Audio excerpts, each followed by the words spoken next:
Assalamualaikum warahmatullahi wabarakatuh.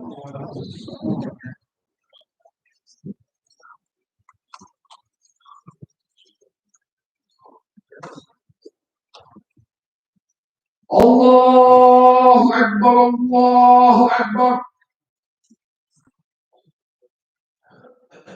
Allahu Akbar, Allahu Akbar.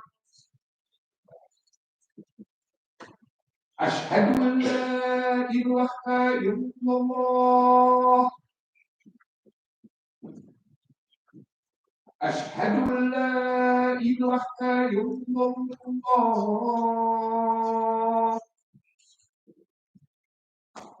أشهد أن محمدا رسول الله.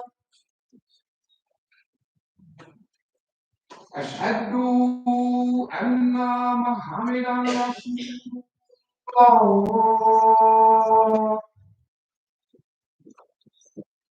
حي على الصلاة، حي على الصلاة، حي على الفلاح، حي على الفلاح. الله أكبر، الله أكبر. لا إله إلا الله.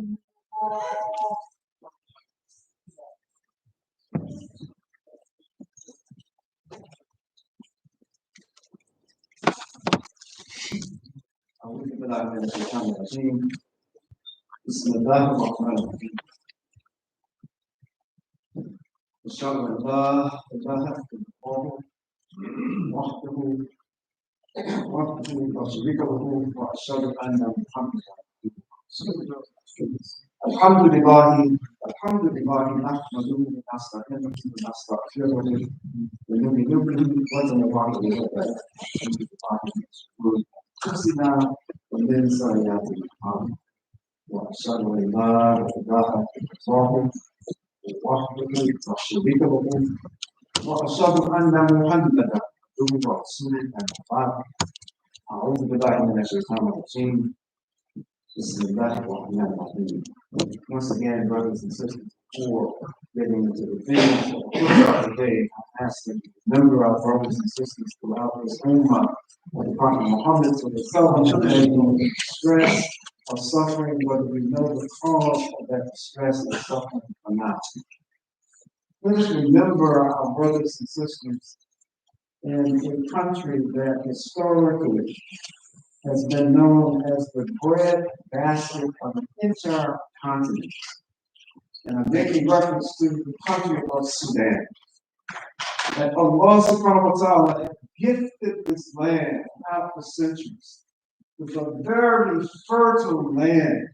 So even in modern times today, that this country at various times, contemporary times, has been able to be the bread basket for the continent of Africa.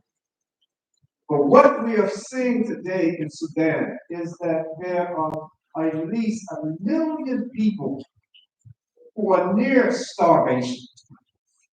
And this 1.7 million people who are estimated to be starving are because of a conflict between two parties. One, someone in a party in the government that is not leaving, and another party that's trying to get them out and replace them. And these two warring parties are bringing about, and I'm not condemning individuals, but just the acts that are being committed. But these acts are causing this pain and suffering and starvation in the country as I said, that has been known as the breadbasket of all of the African continent. And so let us pray for our brothers and sisters.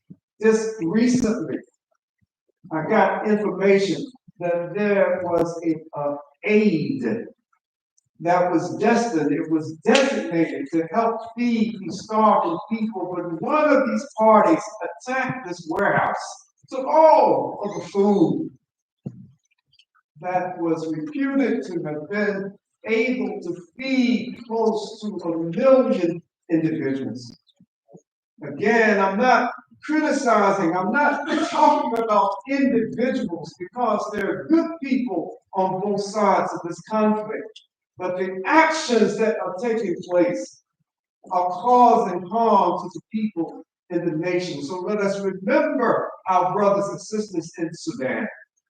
Let us continue to make dua for our brothers and sisters in the occupied land of Philistine, of Palestine. You know, we've been talking about it for a while, but it's finally seeping out, that what is going on in the West Bank, the occupied West Bank today, is reminiscent of what happened in those early years when the Israeli state was first established and this Nakba, this disaster took place to take people's homes and drive people out of their homes. And on the West Bank today, look at the beautiful city of Nablus, just by way of example. That this beautiful city, I've seen it, I've been there a couple of times. Look at this beautiful place. And what we see happening today is that the people, the Muslims, the Palestinian people in Nablus are being driven out of their homes, and the other folks are coming, just taking their houses, taking their property. Very reminiscent of what happened in 1948 when 400 villages were just cleared out and people, property taken and people killed. Most of this nonsense that's going on in the West Bank today, as we talked about it before, is not coming so much from Israeli soldiers. They are protecting these settlers. They are helping them to remove, to kill, to take the property, even as we sit and stand here today, to take the property of the Palestinian people. So let us remember our brothers and sisters. As word starts coming out that after over 27,000 people have been slaughtered like animals, like shooting fish in a barrel, raining down bombs on helpless people, not on soldiers fighting against them, raining down, blowing up hospitals. There's not a single hospital in Gaza today that has not been partially or totally destroyed. The word is coming out now. Citizen journalists are recording how IDF soldiers are going into hospitals and killing the patients who are in these hospitals that often don't have electricity, they don't have anesthesia, but yet they're not dying fast enough. So soldiers are going into the hospital, shooting and killing the people in the hospitals with little problems. That, oh, I hurt my hand. Oh, my back hurts. My knee hurts. I'm ashamed that I've ever complained about any ailment that I've ever had when I see what's unfolding in front of our eyes today throughout this ummah of the Prophet Muhammad. Brothers and sisters, are not going to take long. But I want to go back and deal with something very basic again and fundamental to our success in getting closer to the pleasure of Allah subhanahu wa ta'ala. That's our fear. It's the forgiveness. Of course, the ultimate forgiveness is the forgiveness that Allah subhanahu wa ta'ala gives to his servants. There's nothing, there's no greater forgiveness than for you and I, for those who have believed in the past, for those who will believe in the future. There's no greater astaghfirullah, seeking the forgiveness of Allah subhanahu wa ta'ala and understanding what that means when Allah subhanahu wa ta'ala forgives us. What is a process that you and I have to go through? Is it just automatic? Because my name is what my name is, and it's automatically Allah subhanahu wa ta'ala is going to forgive us for those things that we've done that are inconsistent, that are against what Allah subhanahu wa ta'ala has commanded for us to do. Brothers and sisters,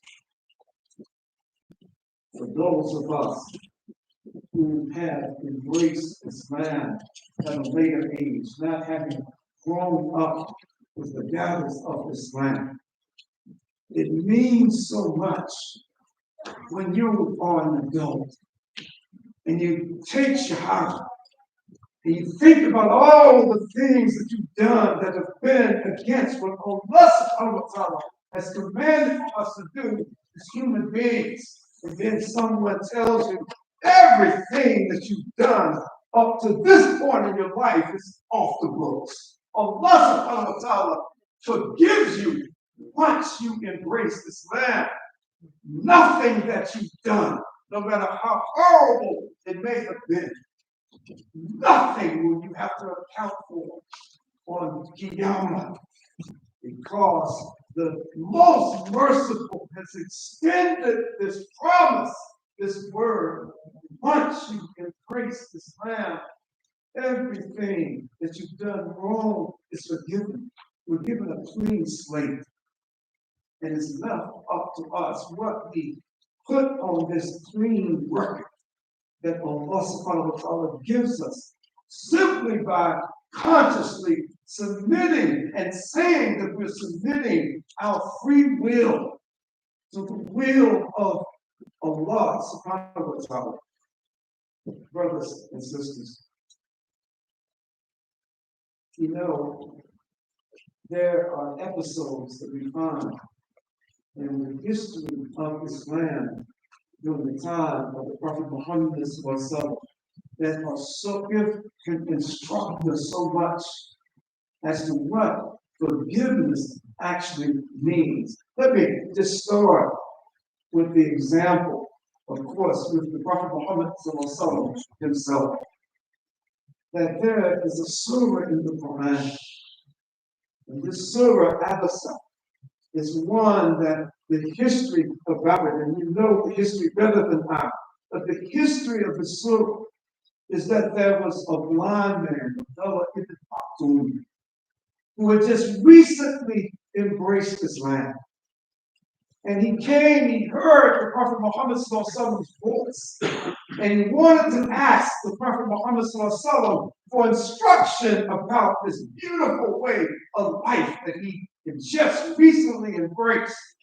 And at the time that he approached the Prophet Muhammad, the messenger of Allah was talking to a group of very prominent and influential rabbis. The Prophet Muhammad understood that if these guys become Muslim, that it will strengthen the entire Muslim community. It won't just be a benefit for their souls, that the Muslims, the torture, the torment that they were undergoing at that time, that if these guys that I'm talking to, if they become Muslim, it'll back up some of the problem, back off of us, some of the problems that we're having with the disbelievers of that. So Ibn Maktoum, being blind, heard the Prophet Muhammad's voice. He had no idea who he could have been talking to. So he goes up to the Prophet Muhammad and begins to question the Prophet Muhammad. Answer some of the questions that I have. I'm a believer now. I want to know about this thing. And this surah tells us that the Prophet Muhammad in this Abasad is talking about the Prophet Muhammad sallallahu how he frowned and kind of turned away from this blind man. Ibn Maktoum didn't know who he was talking to. He didn't know what was in the mind of the Prophet Muhammad sallallahu. He wanted knowledge about this deen as it had been revealed at that time to the Prophet. So Allah subhanahu wa ta'ala corrects the Prophet Muhammad sallallahu, reveals a surah talking about how the Prophet Muhammad sallallahu frowned and turned away. Abasa wa tawalla, that the Prophet frowned and turned away. I was reading some tafsir on Qur'an recently. And if this tafsir is correct, and I have no reason to doubt it, that I've had a misconception about that ayah and that episode all of my Muslim life. I thought the Prophet Muhammad sallallahu up until reading this incredible tafsir, I thought the Prophet Muhammad sallallahu kind of turned away and scrunched up his face and why is this guy bothering me? But this tafsir was saying that the Prophet sallallahu was basically, this frown was just an eyebrow, just started going up, something that the blind man couldn't even see. Even the smallest rejection of what he was doing, he couldn't see it because the Prophet Muhammad was not saying, get out of my face, don't you see I'm busy. The Prophet Muhammad in his gracious manner, he frowned with an eyebrow, with maybe raising an eyebrow. And Allah subhanahu wa ta'ala in a surah corrected him. And how do you know that these people that you're talking to are going to be of more benefit than this blind man that you won't take the time to meet him? Like I said, what is this a complete diss? Like, get out of my face. But the Islam was so intent in what he was doing. And even that smallest thing of Allah corrected him on. The Prophet Muhammad sallallahu, when we look at what was the history of Ibn Maktoum after this event, Allah knows best. But the Prophet Muhammad sallallahu appointed a blind man to be one of the mu'adhins, to call the people to prayer. And what's the most important aspect of a mu'adhin? I'm not talking about in today's age. You just look on our phones, go to an app, go to Muslim Pro, it tells us exactly, based on calculations, when the sun is arrived and set and where it's going to be at a certain time of the day. They didn't have that. So it's a very important responsibility for mu'adhins to be able to look into the sky and see the position of the sun and make a determination that now I'll call the adhan. This is the right time to call. The Prophet Muhammad sallallahu appointed a blind man who couldn't see what was going on. Read this history. There was Sahaba that came to the Prophet Muhammad sallallahu, not challenging him, but just asking the question, how is Abdullah ibn Maktoum? How is he going to be able to tell us when it's time to make prayer? He can't see. And Prophet Muhammad said, there be someone to inform him. You can see. You tell him when it's time to call, but this is my mu'adhin. Prophet Muhammad is not trying to give the impression that he's done something so horrible, but he showed us that when someone, after embracing Islam, that we, you and I, if we think we slighted and hurt their feelings in any kind of way, that we need to go overboard, not seeking reward from that person, but knowing, as Allah subhanahu wa ta'ala has promised us in the Qur'an, that when we get that forgiveness, when we forgive someone, seeking Allah subhanahu wa ta'ala's pleasure, that our reward is guaranteed from Allah subhanahu wa ta'ala. Let me give a couple of quick examples, and I'll be done. You and I know that about after the revelation of the Qur'an in 16 in the commentary, that for the next 20 years, there were two individuals amongst the Meccans who were nightmares for any of the believers. One was Khalid ibn Walid. The other was Abdullah ibn al-As. Amr al-As. These two were just a nightmare for the believers. That they were constantly finding ways to torture, to deny liberty for anyone who followed the Prophet Muhammad and say that I'm following the guidelines from Allah subhanahu wa ta'ala.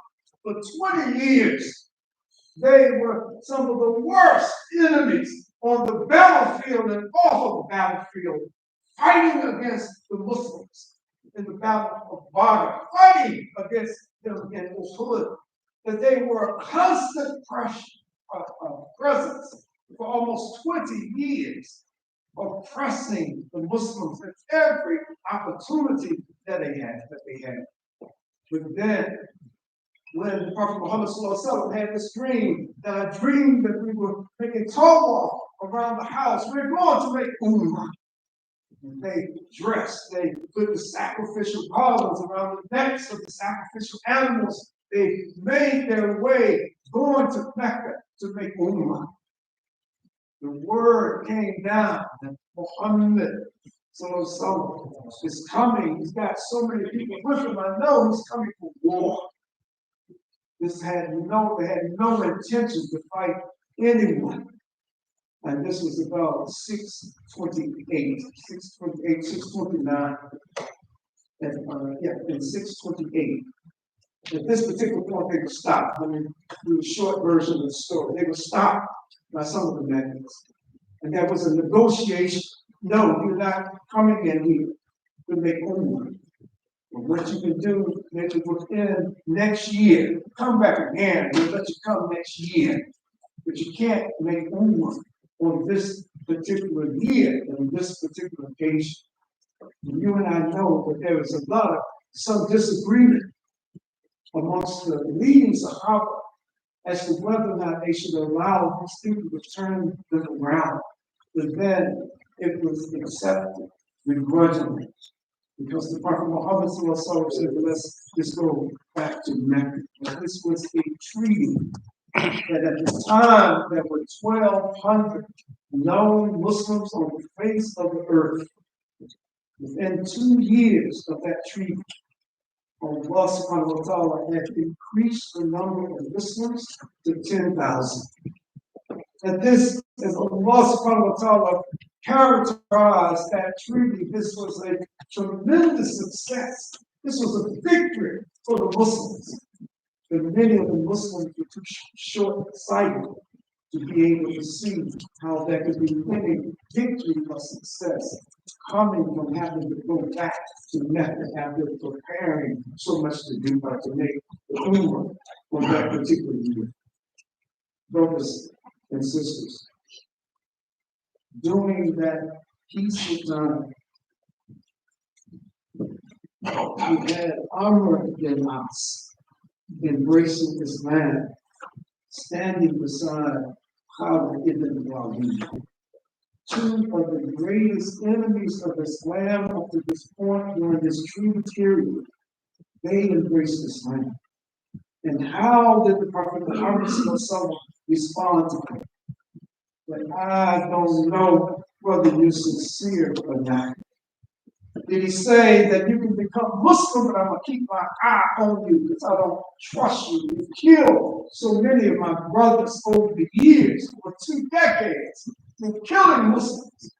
And now you're coming to be saying that you're a Muslim. With Allah subhanahu wa ta'ala, put the forgiveness in the heart of the Prophet Muhammad that he understood that once someone embraces Islam, everything that they've done, no matter how horrible it may have been, all of that is forgiven. And so we have these two figures, illustrious figures who contributed so much on the battlefield, who did contribute so much in the spread and development of this land. Now they're in the ranks of the Muslims after having been the greatest enemies that the Muslims had over a period of time.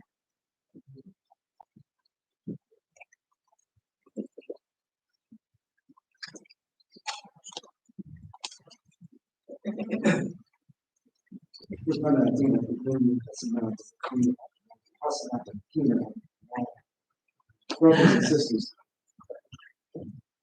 the challenge that you and I have today is nothing.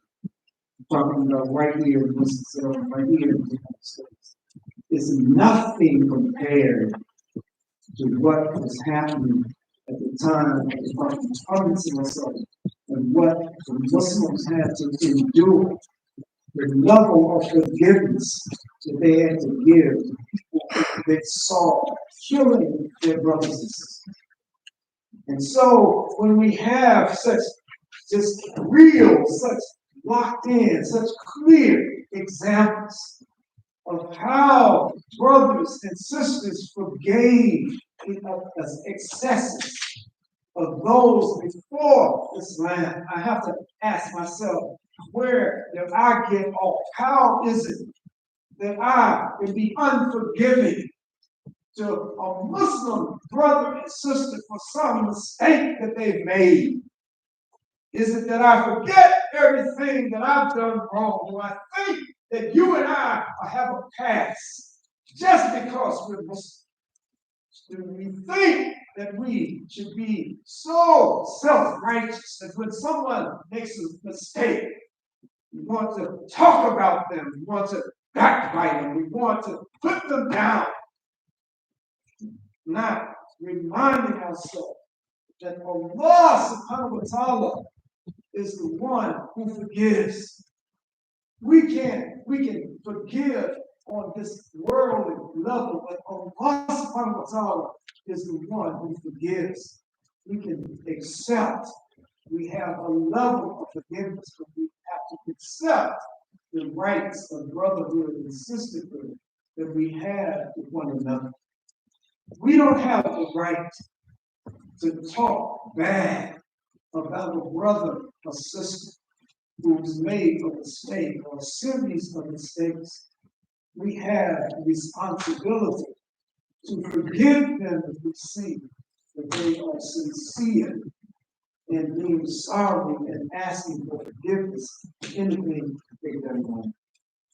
Brothers and sisters, over the last few years, I had the opportunity to be in sessions with individuals in different parts of the world who were not born into Muslim families, who were not Muslim, but who later in life embraced Islam. I was at a convention not too long ago, and a brother, I think he was a member of parliament,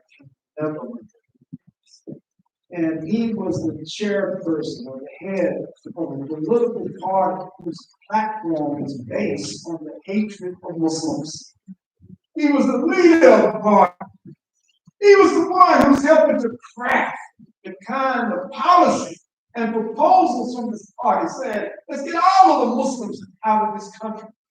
They're no good. They're terrorists. Get them out. They don't belong here. He's even talking about those people from the country who have embraced Islam. He wanted no Muslims in that country.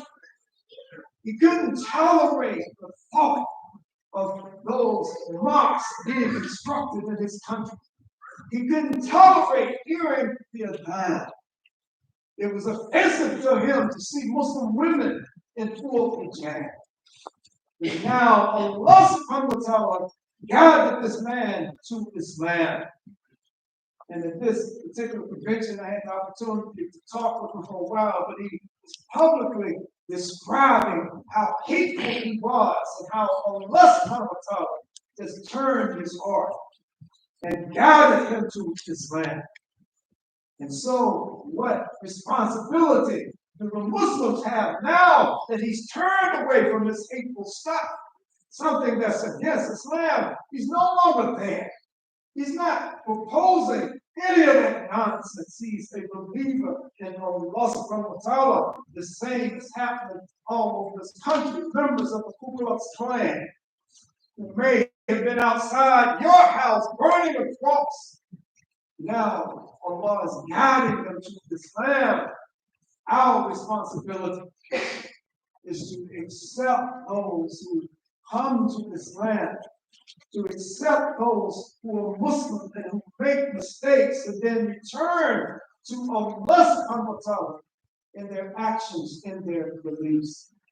So let us pray that Allah subhanahu wa ta'ala puts forgiveness in our hearts and strengthen our commitment to be accepting of our brothers and sisters. That Allah subhanahu wa ta'ala will give us an understanding of this game that is useful for us in this world and in the next. And that Allah subhanahu wa ta'ala would not make this kingdom of the Prophet Muhammad sallallahu alaihi wasallam a test for the disbelieving. Brothers and sisters, announcements. First one is that we have a lot. The first one is that there are a number of brothers and sisters that have challenging health circumstances.